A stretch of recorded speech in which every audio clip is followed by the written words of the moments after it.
Hello, welcome back. Today we are going to talk about the Blame Stakes at Churchill Downs. It's on Saturday. And I also want to talk about one of the undercard races for the fillies because one of the fillies caught my eye, so I want to discuss her. But we will talk about the Blame Stakes. I know it's not part of the Belmont Stakes Trail. I still think it's interesting to talk about. And from a value standpoint, maybe there is some value in this race. Let's talk about the Blame Stakes, but first we'll talk about race 4. Okay, race 4. I want to talk about Mashallah on the outside. She's stuck in post 12, but it's a one-turn mile. I don't think that'll make a difference. Mashallah broke her maiden at Keeneland with a 102 on Breeze. That is impressive. It was only a 6 furlong sprint. Now let's watch the race and see what she does. You don't need to see the number to see how impressive she ran. You need to watch the jockey, Joel Rosario, and just watch what he does. She's on the rail, and watch Rosario's hands. He's barely moving. Now he's going to pump her right now, but the whip is not out. And it's mostly under her own power. The whip is still not out. She's drawing clear. And I think she's not trying her best, but she still earns a fast time. That's what's impressive about this race. Now, she still needs to prove that she can run 1 mile. I don't think there should be a problem with Maxfield as a sire. And also the dam, All In with Aces, should sound familiar. All In with Aces was a dam of a router named Hard Aces, and we're going to look at him on Ecobase. And Hard Aces, he won a couple of marathon races, the Tokyo City Cup, a mile and 1/2, and the Cougar 2 Handicap, also a mile and 1/2. So there's no problem from a pedigree standpoint. She's the half-sister to a router, not just a router who won 2 different marathon races, and Maxfield on top should be okay.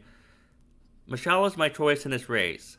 I do worry that she might get overbet, especially with that big 102 on Breeze, and I would imagine her buyer figure is also big. I don't want to bet her if the public goes too crazy on Mashallah. I think that even money might be too low. 8 to 5, 2 to 1, I'd think about it. Mashallah is my choice in race 4. Let's talk about some underneath options. Number 3, Betty's Pearl, is a familiar name by now. She has 7 starts, and she was 4th in the Gulfstream Park Oaks. After that, she was racing in an Optional Claimer on this course on May 1, and I thought she had some trouble. She did finish 2nd, but she had some trouble around the turn. We're going to watch it right now. And she's not hard to spot. She's the number 7 filly, the gray filly. The jockey's wearing green. And she's going to have some traffic problems right here as they round the turn. Just wait a minute. And you see that the horses in front of her are backing up, so she has to back up as well. But she has run. She just has nowhere to go. And you see Betty's Pearl backing up, having to wait. She has nowhere to go. And notice the fractions, 25-10, 50-48. She was stuck behind a slow pace, in addition to the traffic problems. And now she's coming. It's too late. Maximum Offer is taking over the lead right now. But Betty's Pearl is coming at the end. And given the fractions, given the traffic, I thought she ran well. And look at that burst at the end. I thought she ran well, even though she was 2nd. She might have been the best filly in the race. We'll never know because she had those traffic problems. Betty's Pearl is one of my underneath fillies in this race. And she could win also. I would not be surprised either if she won this race. And let's talk about one more filly. I want to scroll down to the Songbird filly, Soaring High, number 7.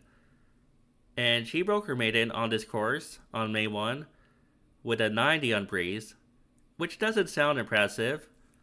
Now, what I like about this race is that Soaring High ran down a loose leader. You see Phantom Blue on the lead, and Soaring High is in 3rd, winding up on the outside. And I know the fractions were fast, so maybe it helped Soaring High a little bit. But whenever a horse is loose and brave on the lead, they're always hard to run down, especially on dirt. And Phantom Blue was 3 to 5 in this race. She had every right to win. And Soaring High mows her down at the end And I like the separation between the two to the third place filly, and I think there's another separation to the fourth place filly. It's a strung out field, and that's generally a good sign. I know the figure didn't come back great, only a 90 on Breeze, and 143 for a mile 1/16th. Maybe not the best time of the day. I still thought it was a promising effort, and I'm going to put her underneath as well. And it would not blow me away if she won the race either. This is a well-bred filly, obviously with Songbird as the dam and Curlin on top, and I think she has a bright future. For now though, in this race, I'll put her underneath. I would not be blown away if she won the race. In any case, I'm sticking to Mashallah on top. I will watch the board though. I don't want to take her at low odds. It might be a race where I just watch the race, and there's nothing wrong with that. There's a couple of fillies here that could become graded stakes types in the future. This is one of them, and I do think that Soaring High has a chance to reach that level as well. And even Betty's Pearl, who was fourth in the Gulfstream Park Oaks, she could develop into something as well. Michelle is my top choice in this race. Let's move on to the Blame Stakes. The Blame is interesting because there are two horses here who might be short odds, and they are both beatable. Let's talk about them. Hit Show will likely be the favorite in this race, and he comes off a 5th place finish in the Dubai World Cup. That's fine, that's a difficult race in the Middle East. I don't hold that against him. And last fall he was second to the Dubai World Cup winner Magnitude by half a length in the Clark Stakes. We're going to watch that race. Now, Hit Show did get a setup in this race. Chunk of Gold and Magnitude were fighting each other on the lead. So Hit Show just needed to tip to the outside and take aim at them, which he did. And Magnitude is barely going to hold on. But again, Hit Show had the setup. Magnitude came off looking more impressive. I still thought Hit Show ran well though. And Hit Show does get credit for running a good second to a horse that's arguably the best dirt router right now. Magnitude won the Dubai World Cup, and he might be just as good as Sovereignty. We'll see. Hit Show, my problem with Hit Show is that he's coming off a layoff, and he's coming off a Middle East trip. And last year, when he came back from the Middle East, he was flat in the Stephen Foster. He was 5th by 8 1/4 lengths.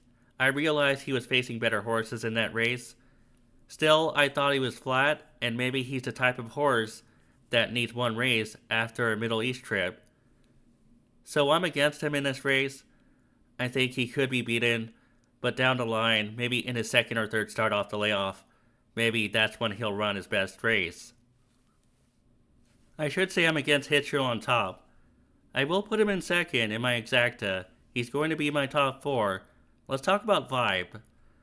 Vibe is on the outside, and he might attract attention off his 3-race win streak for Todd Pletcher, and I have a couple of problems with him. First of all, he's coming off Lasix. How will he handle running without Lasix? I don't know, he's never done it before. Second of all, this is a mile 1/8 race. He's only been up to 1 mile. How will he handle the extra distance? I don't know, he's never done it before. The competition he's faced looks a bit light. In his last start, he beat Bullard by 3 lengths. Houdet was 3rd. Those are okay horses. They're not great. And I know his buyers are improving. I mean, his breeze figures are improving. I think his buyers are improving as well. He went from 89 to 90 to 96. Still, he's facing graded stakes competition, and he might be short odds, and he's coming off Lasix, and he's running a distance he's never run before. I just can't take him knowing there are so many elements he hasn't proven yet. I know he could win. I know he could be really good. But I don't think there's enough evidence for me to take him at short odds. And I think he will be bet in this race based on his win streak. I believe the public tends to overbet horses that run up win streaks against lesser competition. And this horse has run up a 3-race win streak against weaker horses. And I know he could go on to prove that he's really good and win this race, but I would rather not bet him. So, Vibe, he's not for me, but I realize he could win this race. So who do I like in this race? We're going to look at Hall of Fame. Hall of Fame, he had a bad race off the layoff. He was 7th in the Churchill Down Stakes. That's fine, it was against Grade 1 competition. And before that, he was 4th in the San Diego Handicap. I guess that's fine, the winner was Nysos. Last year, when he ran in the Blame Stakes, I thought he ran well. He was carried wide on a turn, and we have it up here. Hall of Fame is trying to make a move right now. Antiquarian is on the lead.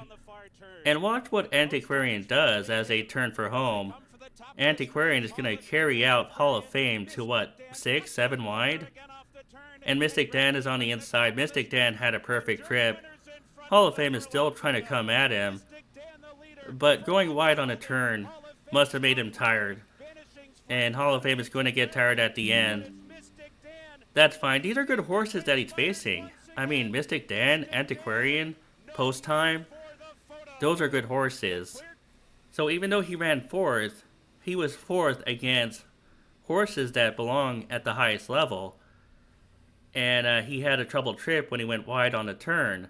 And also the pace was fast. I could forgive that 4th. And I think if he ran that race again in this spot, he would have a chance to win. Hall of Fame, he's my choice in this race. I don't think he'll get bet that hard. Not with Hit Show in this race and not with Vibe in this race. I think the public will go in those two directions. Hall of Fame might be forgotten, or maybe the third choice. Hall of Fame is my choice in the Blame Stakes. Now let's talk about some underneath options besides Hit Show. Number 1, Rattle and Roll. On his best day, Rattle and Roll could be pretty good. We saw this in the Fayette Stakes. We saw this in the Tinsel Stakes at Oaklawn. We're going to watch the Fayette because he was only a length away from beating Hit Show. And he also went wide on a turn, which might have affected his run. Rattle and Roll is the one winding up on the outside. The jockey's wearing a red cap.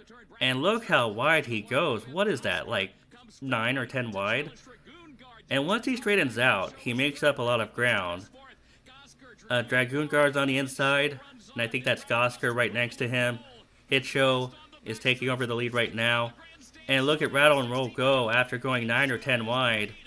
He's going to pass Gosker in the last few moments. Rattle and Roll might have been the best horse in the Fayette Stakes. I think if he repeats his Fayette effort or his Tinsel effort, he has a good shot at 2nd or 3rd, or maybe even to win. Let's talk about Original Sin. Original Sin won an on-pro claimer at Keeneland on April 11, and it's hard to ignore the figure, a 104 on Breeze, and if you look at his figures on Timeform US and Bayer, he also has the high figure. I think he has a 97 on Bayer, and I forget the figure on Timeform US, but he's tied with Vibe for the highest figure on that. So Original Sin, he has the highest figure on different brands. That's hard to ignore. He is a closer like Rattle and Roll, so he will need some pace up front.